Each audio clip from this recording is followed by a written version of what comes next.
અભય થઈને નિષ્પક્ષતાથી નિરપેક્ષ રીતે વાસ્તવિકતાનો અરીસો રૂપી સચોટ માહિતી લાવતો સત્યની સાથે અભય ટાઈમ્સ। સંસદ ભવનમાં ડોક્ટર બાબા સાહેબ આંબેડકરજી અંગે ગૃહમંત્રી અમિત શાહના નિવેદનને લઈ વિરોધનો કંટ્રોલ ઉઠ્યો છે, ત્યારે સુરતમાં દલિત સમાજ દ્વારા રિંગ રોડ પર દેખાવો કરતા પોલીસે અટકાયત કરી હતી।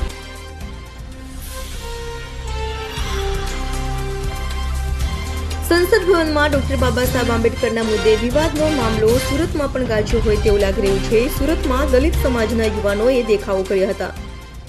યુવાનોએ સુરતના રિંગ રોડ ખાતે આવેલ બાબા સાહેબ આંબેડકર પ્રતિમા ખાતે દેખાવો કર્યા હતા। જો કે દેખાવો અને સૂત્રોચ્ચાર કરી રહેલા યુવાનોની સુરત પોલીસે અટકાયત કરી હતી અને અટકાયત કરી તમામ યુવાનોને અન્યત્ર લઈ જવામાં આવ્યા હતા। સાથે રિંગ રોડ બાબા સાહેબ આંબેડકર પ્રતિમા ખાતે ચાપતો પોલીસ બંદોબસ્ત ગોઠવવામાં આવ્યો હતો। જી, મારું નામ ભનુભાઈ ચૌહાણ, સામાજિક આગેવાન।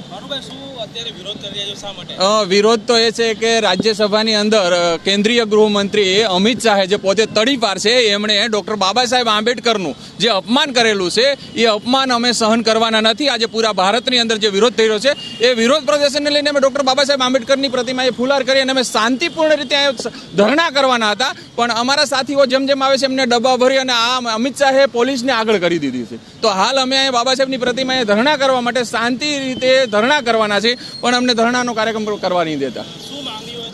આ માંગણી એ જ છે કે જો રાહુલ ગાંધી ઉપર એમના ઉપર કેસ દર્જ થઈ શકતો હોય તો અમિત શાહ ઉપર પણ કેસ દર્જ થવો જોઈએ અને એમનું સંસદ પદ છે એ પણ રદ થવું જોઈએ અને એના ઉપર પણ મુકદ્દમો દર્જ થવો જોઈએ।